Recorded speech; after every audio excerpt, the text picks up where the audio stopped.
Hi there! Mika has officially announced that the next limited character following the current double patch will be Qiuhua. She's a fire vanguard who, despite her role, functions primarily as a DPS, becoming the centerpiece of the burn team at high investment. Her release marks, for the time being, the final burn character before Mika shifts their attention elsewhere. With her, the mono burn team becomes a reality, a lineup that excels at out-of-turn damage and high attack frequency. In this video, I'll go over scene footage from Saya and Snows to provide a detailed overview of Qiuhua's gameplay and rotation, both at low and high investment, and conclude with a discussion of her strengths and weaknesses. As usual, a deep dive into her build covering keys, fortifications and gear will follow after her release. Without further ado, let's get to it. We start with a showcase from Snows, which uses a mixed hydro burn lineup with a V0 Qiuhua. This will help us establish her kit and power level at baseline before exploring her max potential in a V6 showcase. As the battle starts, note the red debuff on the boss.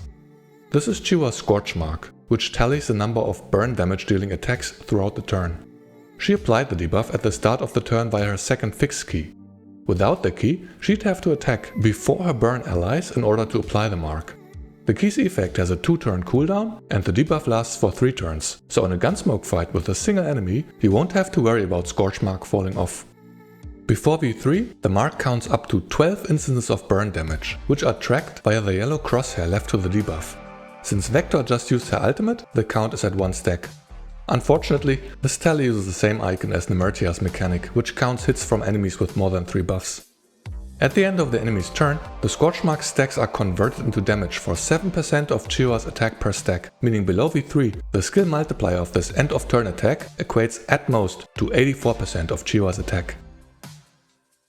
With Vector's next attack, 3 burn damage dealing support actions are triggered, increasing the Scorch Mark counter from 1 to 5. Even with 3 burn members, the stacks are quickly maxed. Indeed, as you just witnessed, Qiuhua's passive grants her the signature trait of the burn team, Action Support.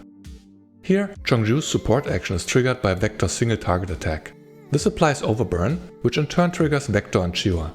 Like Vector and Chakri, Qiuhua reacts to the application of Overburn, dealing 60% of her attack as burn damage.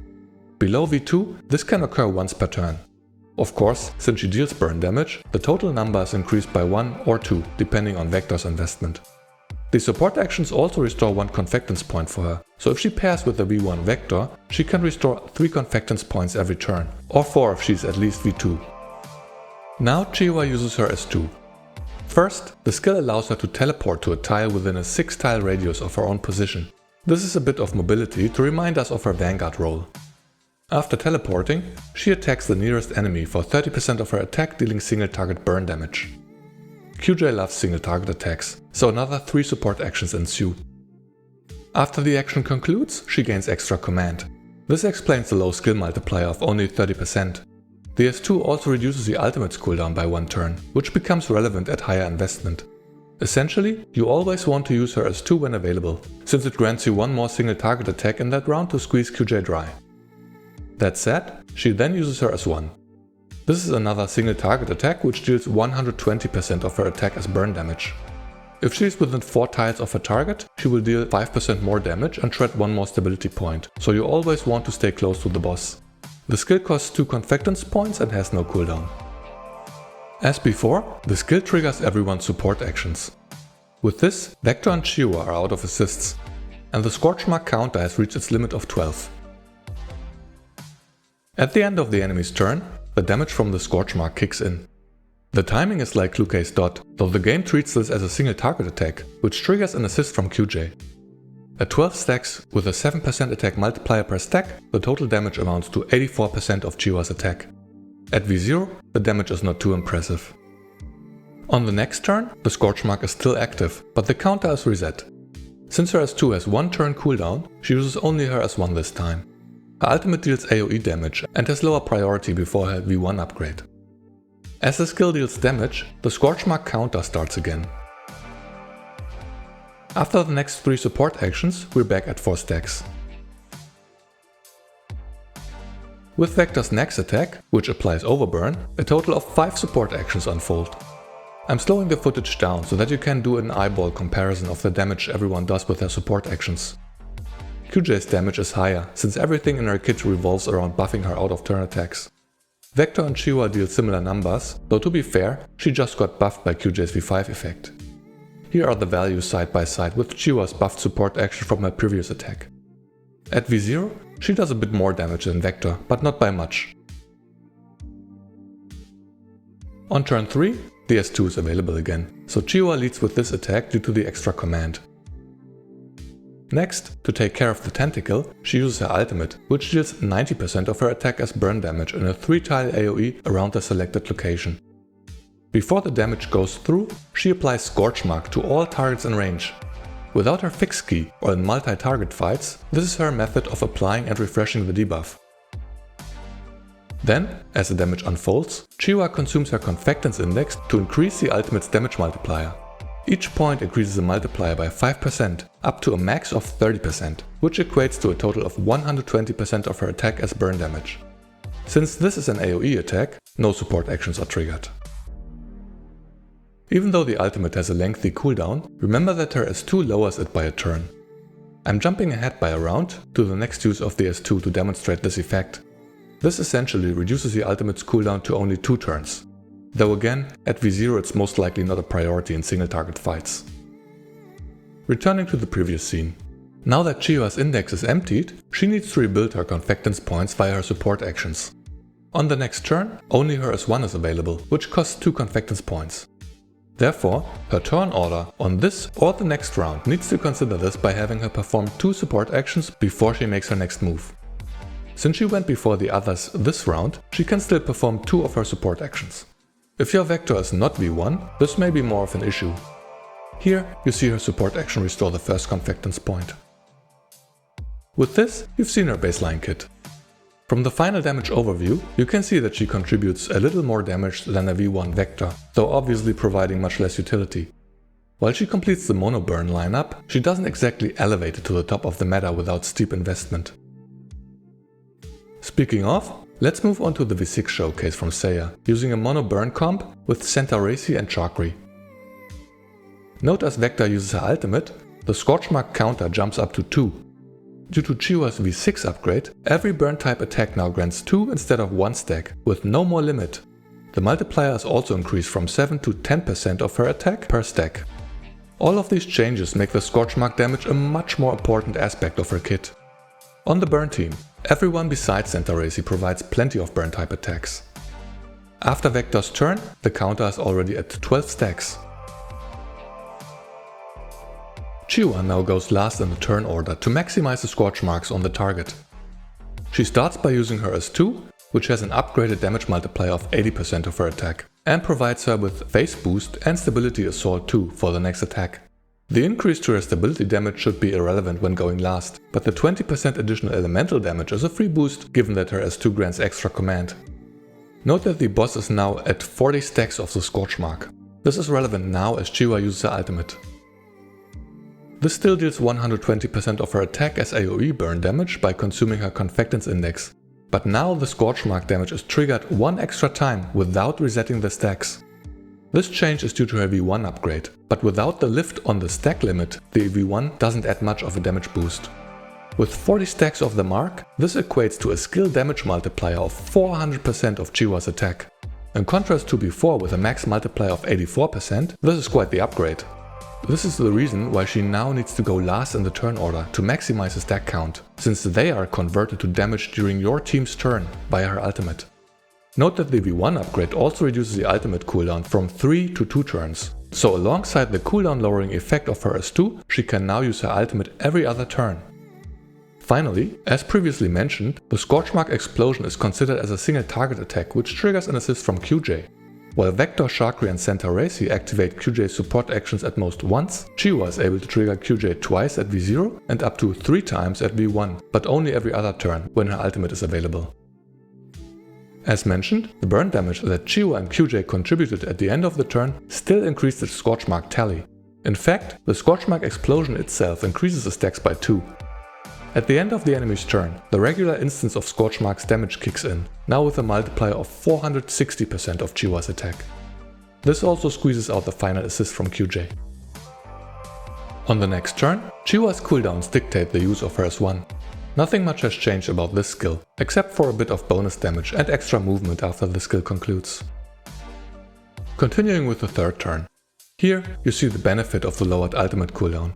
With one turn remaining, the S2 can bring it back online on this round. This streamlines her rotation significantly, as you're now simply alternating between her S2 plus ultimate combo and the S1 when they recharge. Jumping ahead to the final turn, let's observe the damage potential of the Scorch Mark when all stage mechanics are fully leveraged.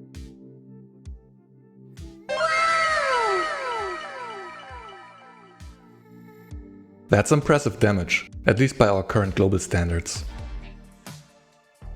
The damage overview shows how much Qiuhua has pulled ahead of the rest. Of course, given the high investment for a limited V6 character, this is to be expected. Still, her synergy with the burn team is so great that she outperforms a V6 Qiuhua as a borrowed unit, both with her own damage as well as her ability to trigger QJ. All you need is a Resident Whale or a highly dedicated free-to-play player on your platoon. Now that you're hopefully familiar with her kit, let's go over her rotations. At V0, the ultimate is best avoided in single target fights, since it won't trigger a support action from QJ. So long as you bring her second fixed key, you won't have to worry about the application of Scorch Mark. For boss fights like Gunsmoke, you're using the S2 when available, granting extra command, followed by the S1. On the next turn you only use the S1, since the S2 has one turn cooldown. This pattern then alternates. Of course, against bosses that spawn adds, which increases the number of targets, you can weave in the ultimate when needed. Nemertia spawns its tentacles on turn 3, 5 and 7, so you could use the ultimate on turn 3 and turn 7 to take care of it. For most other content with multiple enemies, you're going to prioritize the ultimate over the S1. It looks a bit more complicated, but the logic is still simple. Use the ult when available and the S1 when not. Due to the cooldown lowering effect of the S2, the ultimate can be used every 3 turns. Starting from V1, which lowers the ultimate cooldown and grants the extra trigger of Scorch Mark, her rotation becomes streamlined for all content. With just her V1, the damage won't far outpace that of her S1, but the Scorch Mark damage triggers QJ just like the S1 would, making it the better move simply for the slightly higher total damage multiplier, up to 204% at full confectance index. Thus, she starts by using the S2 plus ultimate combo, followed by the S1 on the next turn to bridge the downtime. This pattern is then repeated throughout the fight. It can't get much simpler than that. On turns with her ultimate, she triggers QJ 3 times, on turns with the S1 twice. On a mono burn lineup, this means that the turns with the S1 squeeze out at most 5 support actions from QJ and less when Centaurasi doesn't attack. This is one of the reasons why Andres is often favored as the sustainer on the team, since her turrets help triggering QJ more consistently. But that's a topic for another time.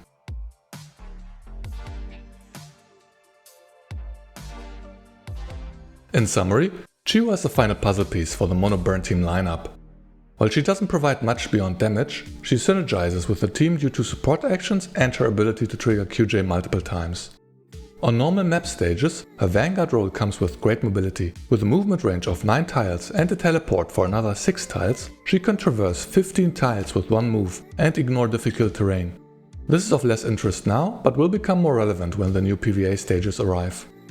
At high investment, she becomes a true hyper carry for the burn team.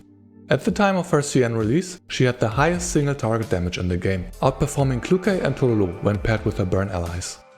That said, she is very much tied to her element, requiring as many burn type attacks as possible to stack up her Scorch Mark. While her gimmick doesn't get disabled as is the case for Yohi, her output greatly suffers if you mix elements. Then, in order to achieve this premium performance, you obviously have to pay a premium price. V6 is a huge ask for any character, and a highly team-specific pure DPS is probably not the best choice for most players. Of course, if you're a big spender, thank you for supporting the game, but anyone else should think twice. Unfortunately, Qiuhua doesn't have any real investment breakpoints between her V0 and V6. She only truly takes off once you've spent your life savings. Indeed, at V0, her damage is average at best, and she offers no utility besides her mobility to make up for it. While she may be fine to run on some non-boss battle stages, she won't exactly upgrade your burn team to the next level. To put it simply, she's a character that is bad to invest in, but great to borrow. Now you just have to find someone on your platoon who is willing to take one for the team. Here's something to look forward to if you're in it for the dorm meta.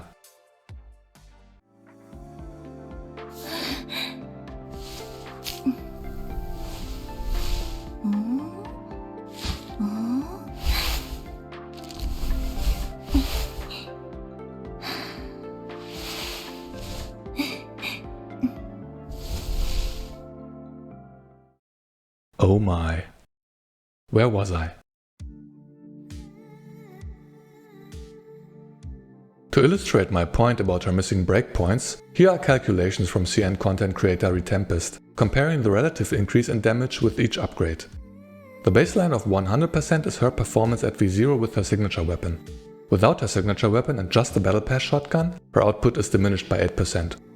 All her other upgrades offer small incremental increases to her total damage, whereas the V6 grants a huge power spike, more than double as compared to her previous level and quadrupling her V0 performance respectively. Keep in mind that these calculations were done prior to the release of Sharkry's expansion key. Therefore, they are likely underestimating the potential of the V6 upgrade, given that the Scorch Mark's damage multiplier benefits from every additional instance of burn damage. While Springfield has a similar jump in her damage output at V6, she still offers great utility at lower investment levels. In contrast, having this disparity in a pure DPS character seems excessive. Presumably, these V6 power spikes may be somewhat of a new design philosophy for Mika, and some of the other upcoming powerhouse DPS characters suffer from similarly imbalanced power progression. Most of them aren't as pronounced as Qiuhua though, which may be attributable to her undertuned V0 output. Speaking of, for anyone who's willing to go the extra mile, there's one more caveat I want you to consider. This is ReTempest's tier list at the time of Qiuhua's release. As I've mentioned, back then her single target damage was uncontested at V6. Still, she ranked below Qiuhua and Springfield due to her specificity and lack of utility. Due to the magic of foresight, we know what's coming after her. Here's a tier list from the most recent Alva patch, comparing characters at maximum investment. Qiuhua and Springfield still reign supreme, but Qiuhua has already fallen off. It's almost surprising how quickly her power level was surpassed by more recent DPS characters. While these are part of other teams, it devalues the mono burn team in the CN meta significantly. While QJ and Vector can still pair up with other lineups, Qiuhua is just too reliant on the mono elemental setup. Perhaps her value will rise again when newer, more powerful burn characters release, but for now, as is often the case in gachas, DPS characters are the likeliest to be power crept first. Unless they are Qiuhua. If you are wondering where she ranks at low investment, it's almost painful to see. Worse than Sharkry and right next to Zawe. And with that, we've come to the end of this video. Hopefully, this review has helped you determine the best choice for your account and provided you with a deeper understanding of Qiuhua's kit. Let me know in the comments what your pulling plans are. If your Vector is not yet V1, I'd suggest prioritizing her rerun banner first. Keep in mind that we're finally getting the redundant pieces ticket exchange with this patch, if that affects your calculations at all. In any case, I wish everyone the best of luck. May the gacha god smile upon you. Thank you so much for watching. See you next time.